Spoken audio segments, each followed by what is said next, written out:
पंकज अपने बिजनेस के किसी काम को करके ट्रेन से वापस जयपुर लौट रहा था। लेकिन तभी रास्ते में जयपुर से एक दो स्टेशन पहले ही वो ट्रेन रुक जाती है। और रुकने के बाद उसे बताया जाता है, यानी कि उसे पता चलता है कि लगभग 20 मिनट तक ट्रेन यहीं पर रुकेगी। अब इस बात को देखते हुए जो पंकज होता है वो सोचता है कि यार कुछ खाने के लिए ले लेता हूं, क्योंकि काफी लंबा सफर उसने किया है, काफी दूर से वो काम से लौट रहा है। तो इसीलिए वह बाहर निकलता है और इधर उधर देखने लगता है। लेकिन जब वह इधर उधर देख रहा था तो अचानक से एक जानी पहचानी आवाज उसके कानों में पड़ती है, जो कि चाय बेचने वाली किसी महिला की थी। लेकिन ये आवाज उसे काफी जानी पहचानी लगती है और जैसे ही वो उस तरफ देखता है तो एकदम से हक्का बक्का और भौचक्का सा रह जाता है, क्योंकि यहाँ पर स्टेशन पर एक महिला चाय बेच रही थी जिसकी गोद में लगभग 8-9 महीने का बच्चा था। और जैसे वो उसे देखता तो एकदम से दंग रह जाता, क्योंकि यह महिला और कोई नहीं, उसकी तलाकशुदा पत्नी है, जिससे 8-9 महीने पहले उसका तलाक हुआ है और जिसे तलाक के एवज में उसने 50 लाख रुपए दिए थे। अब यह सोच सोचकर हैरान है कि भाई ऐसा क्या हुआ जो ये यहाँ पर चाय बेचने पर मजबूर हो गई, जबकि इसे 50 लाख रुपए दिए गए थे। और जैसे वो उसके पास जाता है और उससे कहता है कि नेहा तुम यहाँ पर ऐसे कैसे। तो उसके बाद नेहा उसकी तरफ देखती है और देखते ही एकदम से भागने लगती है। पंकज भी उसके पीछे भागता है। अब नेहा की एक गोद में तो बच्चा है, एक हाथ में चाय का वो केटली है, और उसे लेकर जब वो भागती है तो लोग भी उसे भागकर पकड़ लेते हैं, सोचते हैं कि किस व्यक्ति का कुछ छीन कर भाग रही है। और इसीलिए जब वो लोग उसे पकड़ लेते हैं तो उसे पीटने की कोशिश करते हैं। लेकिन वहीं पर जो पंकज होता है वो एकदम से उन्हें रोक लेता है, कहता है कि तुम होते कौन हो इस पर हाथ उठाने वाले। वो कहते हैं कि साहब हम तो ये समझ रहे थे कि कहीं आपका कुछ सामान लेकर भागी हो। लेकिन तभी वो कहता है कि नहीं, ऐसा कुछ नहीं है। इधर यहाँ पर जो बच्चा होता है, जब वह उसे पकड़कर खींचने लगते हैं इधर उधर, तो एकदम से वो बच्चा गिरने को होता है। और इतनी देर में जो पंकज होता है उस बच्चे को गोद में ले लेता है, क्योंकि उसे पता है कि उसी का बच्चा है। जब तलाक हुआ था तो तभी तभी उस पर एक बच्चा हुआ था। अब इस बात को देखते हुए यहाँ पर जो और लोग होते हैं वह बड़े हैरान होते हैं कि एक तो इसकी मदद की है, ऊपर से ऐसे हमसे और कह रहा है। अब लोग जब हैरानी भरी निगाहों से देखने लगते हैं तो यहाँ पर जो पंकज होता है वो कहता है कि घबराओ मत, ये मेरी पत्नी है जिससे मेरा तलाक हो गया था। अब इस बात को सुनकर लोगों की निगाहों में ये जानने की इच्छा होती है, लेकिन इस बात को देखते हुए यहाँ पर जो पंकज होता है वह नेहा का हाथ पकड़ता है और कहता है कि चलो मेरे साथ। तो जो नेहा होती है वो उसके साथ साथ चलने लगती है, चुपचाप मानो कि उसने कोई गुनाह किया हो, और पीछे पीछे उसके उस कैबिन में घुस जाती है जिस कैबिन के अंदर जो पंकज था वह बैठा हुआ था। वहां पर जाने के बाद जो पंकज होता है वो पूछने लगता है कि नेहा ये क्या हाल बना रखा है, अपना नहीं कम से कम बच्चे के बारे में तो सोचा होता, इस तरह से पालते हैं बच्चे को। यहां पर जब नेहा इस बात को सुनती है तो एकदम से उसकी आंखों में आंसू आ जाते हैं और वह फूट फूट कर रोने लगती है। पंकज जब नेहा को रोता हुआ देखता है तो पहले तो उसे चुप कराता है, कहता है कि चुप हो जाओ पहले तो, और मुझे बताओ कि आखिर हुआ क्या। जब तुम्हें मैंने 8-9 महीने पहले ही 50 लाख रुपए दिए थे तो अब वो पैसे कहाँ चले गए। इस बात को सुनते ही यहाँ पर जो नेहा है वो रोने लगती है, और रोते हुए कहने लगती है कि वो पैसे मेरे उस भाई ने छीन लिए, हड़प लिए मुझसे, जिस भाई ने मुझे तुमसे अलग करवाया था। इस बात को सुनकर जो नेहा है उससे पंकज कहने लगता है कि अलग करवाया था, मतलब क्या है तुम्हारा। तो उसके बाद जो नेहा है वो बताती है, कहती है कि जब मेरी और तुम्हारी शादी हुई थी तो यहाँ पर भैया बड़ी खुश थे, कोई दिक्कत नहीं है कि बड़े घर में शादी हो रही है, लेकिन वह अंदर ही अंदर लालची भी थे। दरअसल यहाँ पर जो नेहा थी उसके माता पिता पहले इस दुनिया को छोड़कर जा चुके थे, और जो उसका भाई होता है वह अपनी पत्नी शांति के साथ उसे पाल पोस कर बड़ा करता है। और उसके बाद जब वह बड़ी हो जाती है तो उसकी शादी करने के लिए एक ऐसा घर ढूंढता है जहां पर दहेज ना देना पड़े। और तभी यहाँ पर जो पंकज होता है वो 3 भाई होते हैं, उसके पिता के रेस्टोरेंट के बिजनेस होते हैं, जिन बिजनेसों को पिता अच्छी तरह से चला रहे थे। और जब छोटा वाला बेटा पंकज जो सबसे छोटा होता है वह शादी के हो जाता है तो वह भी घर का काम में हाथ बटाने लगता है, यानी जो बिजनेस है उन्हें संभलवाने लगता है। और इसके बाद जो पिता होते हैं वो उसकी शादी के लिए इधर उधर लड़की ढूंढते हैं, लेकिन लड़की उन्हें खूबसूरत चाहिए थी। अब नेहा जैसे नेहा को वो देखते हैं अपने बेटे के लिए, क्योंकि पड़ोस का ही गांव था, ज्यादा दूर नहीं था, तो उसमें देखते ही उसे पसंद कर लेते हैं और कहते हैं कि हाँ हमारे बेटे की शादी इसी लड़की से होगी। यहाँ पर जो लड़की का भाई होता है जब वह देखता है कि वह लड़की वालों ने लड़के वालों ने लड़की को पसंद कर लिया है, तो वह साफ बोल देता है कि देखिए शादी तो आप भले ही कर लो, लेकिन मेरे पास पैसा लगाने के लिए नहीं है। तो पंकज के पिता खुद से पैसा लगाते हैं और खुद उससे शादी करके उसे ले आते हैं। उसके बाद नेहा और पंकज एक दूसरे के साथ बड़ी अच्छी तरह से रहने लगते हैं और धीरे धीरे समय बीतता है। समय के साथ साथ यहाँ पर जो भाई होता है नेहा का, वह बार बार उससे कहा करता है कि बहन मुझे इतने पैसों की जरूरत है, अपने पति से कहकर मुझे दिला दे। लेकिन यहाँ पर नेहा मना कर देती, कहती कि नहीं भैया ये सब ठीक नहीं है, आप अपना इंतजाम किसी और जगह से कर लो, मैं यहाँ पर पैसे मांगती अच्छी नहीं लगती। ऐसा कहकर वह मना करती रहती है और धीरे धीरे समय बीतता है। समय के साथ साथ जो पंकज के पिता होते हैं वह इस दुनिया को छोड़कर चले जाते हैं और उसके बाद तीनों भाई अपने अपने बिजनेस को अच्छी तरह से संभालने लगते हैं। और उसी दौरान यहाँ पर जो पंकज की पत्नी होती है उसने भी एक बेटे को जन्म दिया था, यानी कि नेहा ने एक बच्चे को जन्म दिया था। दोनों पति पत्नी एक दूसरे से बड़ा ही प्यार किया करते थे। लेकिन तभी अचानक से यहाँ पर क्या होता है कि जो भाई होते हैं वो कहने लगते हैं कि भाई देखो पिताजी तो नहीं रहे और वैसे भी जिंदगी अलग अलग ही जीनी है, तो क्यों ना बिजनेस को अलग अलग कर लें, अपने अपने बिजनेस में अलग अलग मतलब हिस्से कर लेते हैं। अब यहाँ पर पंकज की जो माँ होती है वह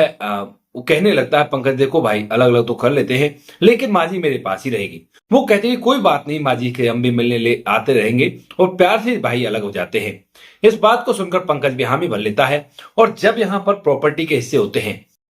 तो पंकज के जो दोनों बड़े भाई होते हैं वो उससे रिक्वेस्ट करने लगते हैं, कहते हैं कि भाई अगर तुझे आपत्ति ना हो तो क्या ये वाला बिजनेस थोड़ा सा फालतू है और मैं वहां पर जाया भी करता हूँ। दरअसल बात ऐसी थी, इनके पिता के 3 रेस्टोरेंट थे और 3 में से एक रेस्टोरेंट जो था वो थोड़ा सा छोटा था और बाकी 2 काफी बड़े थे। जो बड़े बड़े रेस्टोरेंट थे उनको दोनों भाई चलाया करते थे और इसीलिए वो कहने लगते हैं कि भाई अगर तुझे दिक्कत ना हो तो जगह थोड़ी सी फालतू है, क्या हम इन रेस्टोरेंट को रख सकते हैं। तो यहाँ पर जो पंकज होता है वो एक बार में कह देता है अरे भैया कोई दिक्कत नहीं है, बेशक से उन रेस्टोरेंट को रखो, मुझे कोई आपत्ति नहीं, वैसे भी तुम चलाया करते हो। ये बात लड़की को भी पता चलती है जो नेहा होती है, लेकिन फिलहाल नेहा कुछ भी नहीं कहती है। लेकिन जब शाम के समय अपने भाई से बात करती है और भाई को बताती है कि ऐसे ऐसे हिस्से हो गए हैं और छोटा वाला रेस्टोरेंट हमने रख लिया है। अब इस बात को सुनकर जो उसका भाई होता है वो उससे कहने लगता है कि तू पागल तो नहीं हो गई, छोटा वाला हिस्सा क्यों रख लिया, ये बड़ा धर्मात्मा बन रहा है, इसको समझा कि बड़ा वाला रेस्टोरेंट ले आओ, उसमें से उन दोनों भाइयों में से कोई छोटे वाले को ले लेगा। इस बात को सुनकर जो नेहा होती है पहले तो मना करती है कि नहीं ये सब ठीक हो रहा है, लेकिन जब वो कहता है ना कि भाई तू तो पागल है, तुझे पता नहीं है जिंदगी में बहुत पैसा जरूरी होता है और तू कह अपने पति से काफी घाटा हो जाएगा, उसमें तो काफी रुपयों का फर्क है। इस बात को सुनकर जो नेहा होती है उसे भी लगने लगता है कि उसका भाई सही कह रहा है और इसी वजह से वह अपने पति से इस बारे में कहने लगती है। कहती है कि देखो अब बहुत हो गया, अब आप ऐसा करो, आप ना भाइयों से वो वाला रेस्टोरेंट ले लो, ये वाला आप मत लो। इस बात को सुनकर पूछने लगता है कि क्यों क्या हो गया। तो वो कहने लगती है कि आप तो खामखाई भाइयों की बातों में आ गए, तुम्हें पता है जिंदगी में पैसा कितना जरूरी होता है। यहाँ पर जो पंकज होता है मुस्कुराता है और उसे समझाने लगता है, कहता है कि पगली पैसा कुछ भी नहीं होता, पैसा कभी इंसान के साथ नहीं गया है, अगर रिश्ते हमारे साथ है तो पैसों से भी बढ़कर है। कभी हम पर मुसीबत आएगी तो हमारे भाई सामने तो खड़े पाएंगे कि भाई हम हैं तेरे लिए। अगर मैं उनसे बेगार खाता करके बड़े रेस्टोरेंट को ले लेता हूं और फिर वो उनसे बोलचाल ना करेंगे तो उसके बाद हमारा वो पैसा किसी भी काम का नहीं रहेगा, कभी गलत टाइम आएगा हम पर तो पैसा काम नहीं आएगा। लेकिन नेहा को अपने भाई की बात उसके दिमाग में घूम रही थी और उसके बाद वह घर में झगड़ा करने लगती है अपने पति से। वहां पर उसकी सास भी आ जाती है और वो भी अपनी बहू को समझाने की कोशिश करती है,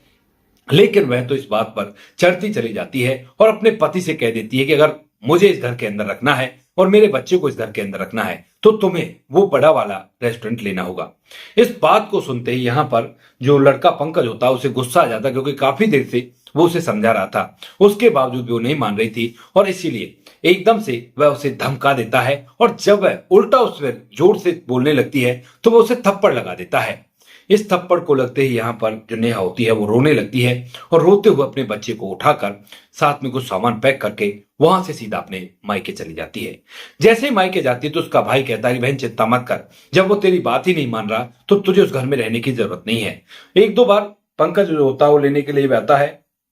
लेकिन जो भाई होता है वो साफ कह देता है कि अगर बहन की बात मानते हो तो ही बहन तुम्हारे साथ जाएगी, वरना ये यहीं पर रहेगी, यहां से नहीं जाने वाली और तलाक होगा। तो इसके बाद जब वह देखता है कि भाई भी इसका यही बात कह रहा है तो वह कह देता है कि ठीक है अगर तलाक ही तो लेना है ले लो तलाक, कोई फर्क नहीं पड़ता। इसके बाद जो पंकज होता है उससे तलाक की बातचीत होने लगती है उन दोनों की आपस में, और यहाँ पर तलाक के एवज में वो लगभग 50 लाख रुपए की एलिमनी मांगती है। इस बात को सुनकर पंकज एक मिनट भी नहीं सोचता और कहता है कि ठीक है ले लो, क्योंकि उसे तो ये था कि भाई मेरे बच्चा है इसके पास, बच्चे की परवरिश में काम आ जाएंगे, कोई बात नहीं दे देता हूं। ऐसा सोचकर वह 50 लाख रुपए अपनी पत्नी को दे देता है एलिमनी के तौर पर, और दोनों एक दूसरे से अलग हो जाते हैं। लेकिन अलग होने के बाद यहाँ पर जो दोनों पति पत्नी होते हैं वह अलग तो हो गए थे, और उसके बाद जो मतलब पैसे दिए थे उन पैसों में भाइयों ने भी हिस्सा दिया था। और उसके बाद जो पति होता है यानी कि जो पंकज था वह अब अपनी जिंदगी को अकेले जीने लगता है और मेहनत करने लगता है। बिजनेस में इतना अच्छा काम वो करता है, 8 महीने के अंदर उसका बिजनेस तरक्की करने लगता है, और उस रेस्टोरेंट के साइड में एक जमीन थी उसे भी वो खरीद लेता है। यहां से वह बिजनेस के लिए मीटिंग करने के लिए जाया करता, अच्छे कारीगर लाता है और उसे अच्छे अच्छे तरीके आते हैं, और एक दो बिजनेस और साइड में खड़ा कर देता है केवल 8 महीने के अंदर। फिलहाल भी वह किसी ऐसी मीटिंग को लेने के लिए जा रहा था, लेकिन जैसे ही पत्नी को ऐसा देखा तो हैरान हो गया, और उसके बाद जब उससे पूछता है तो वो बताती है कि भाई ने ऐसे ऐसे वो कर लिया। क्योंकि उसके बाद दोस्तों पति तो बिजनेस करने लगा था और बिजनेस करके अपनी लाइफ को सेट कर रहा था, लेकिन जो पत्नी होती है उसका बड़ा भाई उससे कहने लगता है कि बहन देख, पैसे अकाउंट में जो अच्छे नहीं रहते, ऐसा करते हैं कि कोई प्रॉपर्टी खरीद लेते हैं शहर के अंदर, तो अच्छा सा घर खरीदेंगे, जो घर अभी तो किराए पर हम उसे चढ़ा देंगे, पैसे मिलेंगे तुम्हें, और कभी जब बड़ा हो जाएगा लड़का तो उसके काम आ जाएगा। यहाँ पर जो बहन होती है नेहा, उसे भी अपने भाई की बात अच्छी लगती है, और उसके बाद दोनों जो मतलब बहन होती है वह भाभी के साथ में उस प्रॉपर्टी को देखकर आती है। अच्छा घर था और वो पूरा उतने ही पैसों का बन रहा था जितने पैसे नेहा के पास थे। तो उसके बाद जो बहन होती है वो कह देती है कि ठीक है भैया ले लो इस प्रॉपर्टी को, और उसके बाद भैया जो होता है उससे पैसे तो ले लेता है लेकिन उस प्रॉपर्टी को अपने नाम करा लेता है। इसके बाद जो नेहा होती है जब वह घर पर रहने लगती है तो यहाँ पर उसकी जो भाभी होती है उसके 1-2 महीने बाद ही उससे बुरा व्यवहार करने लगती है, और उससे छोटी छोटी बातों के लिए ताना मारने लगती है कि काम धंधा तू नहीं करेगी तो कौन करेगा, काम कर और तुझे काम करना होगा। इन बातों से परेशान होकर जब बहन अपने भाई से कहती है कि भैया भाभी ऐसे ऐसे कर रही है, तो उसके बाद जो भाई होता है वो भी अपनी पत्नी की ओर उठता है और कहता है कि तुझे काम तो करना ही होगा, बिना काम करे कैसे काम चलेगा। तो वो कहने लगती है कि अगर ऐसी बात है ना तो ठीक है, मैं अपने उस घर में रहने के लिए जा रही हूं, जब मुझे ही काम करना है तो मैं कहीं पर काम करके अपने जीवन को व्यतीत कर लूंगी। लेकिन इस बात को सुनते ही भाई जो होता है वो एक शैतानी मुस्कान हंसता है और कहता है कि पागल तो नहीं हो गई है, कौन सा घर और कैसा घर। तो वो कहती है कि वह घर जो मेरे पति ने पैसे दिए थे और उन पैसों से वो घर खरीदा गया था। तो यहाँ पर जो भाई होता है वो कहता है कि वो घर खरीदा तो गया था लेकिन वो तुम्हारे नाम नहीं है, वो तो तुम्हारी भाभी के नाम है। इस बात को सुनते ही नेहा के पैरों तले से जमीन खिसक जाती है कि भाई ये तो सब कुछ एक प्लानिंग थी और प्लानिंग के तहत ही सब कुछ हुआ है। उसके बाद जो नेहा है वो अपने भाई से झगड़ा करती है, लेकिन भाई कह देता है देखो अगर 2 रोटी खानी है तो आराम से घर के अंदर रहो, वरना बेशक से तुम यहां से जा सकती हो। अब नेहा के पास कोई ऐसी जगह नहीं थी। उसके बाद वो वहां पर काम करने लगती है और धीरे धीरे समय बीतता है। समय के साथ साथ नेहा के ऊपर उसकी भाभी के टॉर्चर कुछ इस कदर बढ़ जाते हैं कि उनको तो वह जैसे तैसे सहन कर लेती है, लेकिन हद तो तब पार हो जाती है जब उसका जो भाभी होती है, भाभी का जो बेटा था वह ज्यादा बड़ा तो नहीं कह सकते लेकिन 13 साल का था। तो 13 साल के बच्चे को सब समझ होती है, लेकिन जब वह छोटे से बच्चे के मुंह में एक मिर्ची से लगा हुआ रोटी का टुकड़ा लगा देता है और उसकी वजह से वो बच्चा रोने लगता है, और ये चीज देखकर एकदम से जो उसकी माँ होती है उस 13 साल के बच्चे की यानी कि उसके भाई के लड़के की जो माँ थी यानी भाभी थी जो उसकी, वह तो हंसने लगती है, देखो कैसे कर दिया इसने। लेकिन वहीं पर जब नेहा इस चीज को देखती है तो पूछती है कि क्या किया भाभी, तो वह कहती है कि देखो मिर्ची का टूक लगा दिया। तो इस बात को सुनकर वह एकदम से आग बबूला हो जाती है, क्योंकि बच्चा 7 महीने का था और 7 महीने का बच्चा मिर्ची का टूक लगने से, मिर्ची लगने से बुरी तरह से चीखने चिल्लाने लगता है, रोने लगता है। उसके बाद वह अपने बच्चे के दूध वगैरह पिलाती है और उसके बाद वह ठान लेती है कि अब यहाँ पर नहीं रहना। इसीलिए वह अपने भाई का घर छोड़कर वहां से निकल तो आती है जयपुर में, लेकिन अब उसके पास कोई ठिकाना नहीं है, रहे तो रहे कहां और करे तो करे क्या। इसीलिए वह इधर उधर की दरगदर के ढोकले खाते हुए घूमने लगती है और घूमते घूमते रेलवे स्टेशन पर पहुंच जाती है, क्योंकि रात के समय वहीं पर सेफ रहता है, कि वहां पर कोई भी जो ऐरा गैरा आदमी होता है वह उससे कुछ कह नहीं सकता, और जगह भी ऐसी रहती है कि भाई वहां पर कोई परेशानी नहीं है। इसी वजह से वह इस रेलवे स्टेशन पर आ जाती है, और यहाँ पर आने के बाद एक बुजुर्ग जो काका होते हैं वह उसे सहारा देते हैं और कहते हैं कि बेटी क्या हुआ तुम बच्चे के साथ, इतने छोटे बच्चे के साथ। तो वह रो रो कर अपनी पूरी दास्तां उस बुजुर्ग काका को सुनाती है। तो जो काका होते हैं वो चाय का काम किया करते थे, उसे चाय पीने के लिए देते हैं और कहते हैं कि बेटी अगर ऐसी बात है ना तो यहां से एक दो स्टेशन आगे मैं तुम्हारी चाय की दुकान खुलवा देता हूं, और वहां पर तुम चाय का काम कर लेना, बहुत अच्छा रहेगा, बच्चे की परवरिश हो जाएगी और उस चाय की दुकान में ही तुम रात को आराम से ठहर भी सकती हो। यहाँ पर जो लड़की होती है वह तैयार हो जाती है, कहती है काका आपका बहुत बहुत एहसान रहेगा, जो भी पैसे आप लगाओगे उन पैसों को मैं आपको वापस दे दूंगा। इसी वजह से जो नेहा होती है वो उस काका के बताए अनुसार उस स्टेशन पर जाकर चाय का काम करने लगती है, और जब वह वहां पर चाय का काम करती है तो पैसे इतने तो आ जाते हैं कि वो अपने और अपने बच्चे का भरण पोषण कर रही है, लेकिन हालत उसकी काफी ज्यादा खराब रहती है, ऐसे फटे पुराने मैले कुचले कपड़े, क्योंकि नेहा बेहद ही खूबसूरत थी, और अगर वो खूबसूरत बनकर ही रहेगी तो यहाँ पर तरह तरह के लोग आते हैं और उसकी इज्जत को खतरा है। तो इसीलिए वह मैले कुचले फटे पुराने कपड़ों में रहा करती है, और चेहरे पर जो भी उसकी रौनक थी वो सारी के सारी उसने दबा रखी थी। इसी बात से वह वहां पर काम कर रही थी, और आज उसे उसका पति मिल गया, और उसके सामने जब ये पूरी कहानी वो बताती है तो फूट फूट कर रोने लगती है। यहाँ पर जो पत्नी की बात सुनने के बाद वह अपने बच्चे की तरफ देखता है जो पंकज होता है, और देखने के बाद बहुत कुछ मन के अंदर सोचता है, सोचने लगता है कि अगर मैंने इसे इसका हाथ बरहाल पर छोड़ दिया तो मेरा खून जो मेरा बच्चा है वो उसकी हालत क्या हो जाएगी। तो यहाँ पर जो पंकज होता है वो कहने लगता है कि फिर अब आगे क्या सोचा है, मेरे बच्चे को क्या इसी तरह से रखोगी। तो वो कहने लगती है कि अगर तुम्हें कोई परेशानी ना हो तो बच्चे को बेशक से तुम अपने साथ ले जाओ, क्योंकि मुझे पता है मैं अच्छी तरह से इसकी परवरिश नहीं कर पाऊंगी, और उसके बाद मेरा जो होगा मैं कर लूंगी। इस बात को सुनते ही यहाँ पर जो पंकज है वो समझ जाता है कि शायद ये अपने आप को इस दुनिया से विदा करने के बारे में कह रही है, और उसके बाद नेहा से कहता है कि मतलब क्या तुम्हारा करने से तो वैसा ही होता है जैसा पंकज सोच रहा था। वह कहती है कि मेरी जिंदगी का क्या मोल है, क्योंकि मैंने इतनी बड़ी गलती की है जिस गलती की कोई माफी या पश्चाताप तो है ही नहीं। इस बात को सुनकर पंकज सोचने लगता है कि भाई जो माफी मांग रही है, सोच रही है कि भाई माफी और पश्चाताप है नहीं तो क्यों ना इसे एक और मौका दिया जाए। उसके बाद पंकज कहने लगता है कि अगर तुम चाहो तो तुम्हें मैं एक और मौका दे सकता हूं। नेहा मना करती है, कहती है कि नहीं मैं इस काबिल नहीं हूं, बिल्कुल भी मैं उस घर के लायक तो हूं ही नहीं, क्योंकि जिस घर में अपनों का प्यार ऐसा होता हो और मैंने अपने लालची भाई के चक्कर में आकर ये सब कुछ किया, ये बहुत ही गलत है। लेकिन तभी पंकज जो है वो कहता है कि तुम्हारे लिए नहीं, इस बच्चे के लिए, क्योंकि बच्चे को माँ भी तो चाहिए होती है, अब ये मेरे पास रहेगा फिर इसे माँ के प्यार से वंचित रह जाएगा। तो इसीलिए मैं कह रहा हूं अगर तुम्हें आपत्ति ना हो तो चलो मेरे साथ और मेरे घर में फिर से रहना, ये समझ लेना कि तुम्हें वहां पर काम करना और तुम्हारे बच्चे की परवरिश अच्छी तरह से हो रही है। इस बात पर जो नेहा होती है वो तैयार हो जाती है, और उसके बाद जो नेहा को लेकर यहाँ से जो ये लड़का होता है पंकज, वह सीधा अपने गांव पहुंचता है, और गांव वाले घर में जाकर जैसे ही इसकी माँ देखती है कि भाई नेहा आ चुकी है और बच्चा भी है साथ में, तो एकदम से नेहा को देखकर तो आग बबूला होती है, लेकिन उतनी देर में जो उसका बेटा होता है पंकज, वह उस बच्चे को उसकी गोद में रख देता है, कहता है कि माँ ये मेरा बेटा है। इस बात को सुनते ही यहाँ पर माँ एकदम से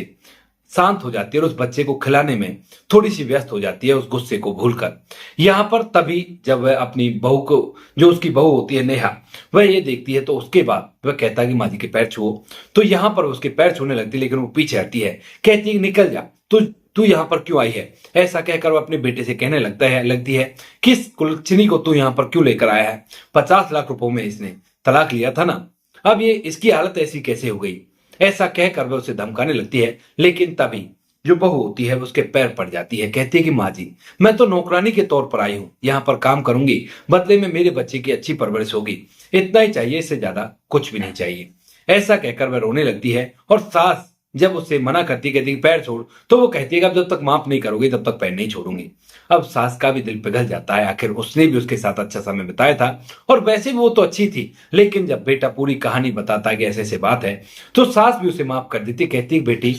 जिंदगी में परिवार होना चाहिए, परिवार होता है तो बड़ी से बड़ी मुसीबत का सामना हम लोग हंस कर सकते हैं, लेकिन पैसों से कुछ नहीं हुआ करता। ये बात मेरे ख्याल से अब तुम्हें समझ आ गई होगी, तो कोई बात नहीं, तो खुलकर इस घर के अंदर रह सकती है। आज के समय में नेहा, पंकज और उसकी माँ और वो बच्चा सभी लोग हंसी खुशी रह रहे हैं, और उसका बिजनेस और भी ज्यादा तरक्की कर चुका है, क्योंकि जो नेहा है अब वो घर को अच्छी तरह से संभाल लिया करती है, तो माँ की तो उसे चिंता रहती नहीं है और वो तो खुलकर बिजनेस किया करता है। तो दोस्तों ये थी आज की कहानी। आपको जैसी भी लगी हो कमेंट सेक्शन में बता देना। वीडियो अच्छी लगी तो वीडियो को लाइक और चैनल को सब्सक्राइब जरूर करें, ताकि हमें थोड़ा सा हौसला मिल सके आप लोगों के लिए ऐसी अच्छे अच्छे वीडियो बनाने के लिए। इन कहानियों को सुनाने का उद्देश्य किसी को परेशान करना बिल्कुल भी नहीं है। ये कहानी आपको इसलिए सुनाई जाती है ताकि आप लोग इन कहानियों में से कुछ ना कुछ सीख सको और अपने जीवन में उस चीज को अप्लाई कर सको। मिलते हैं किसी नेक्स्ट वीडियो में नए टॉपिक के साथ। तब तक के लिए जय हिंद, जय भारत, जय हिंदुस्तान।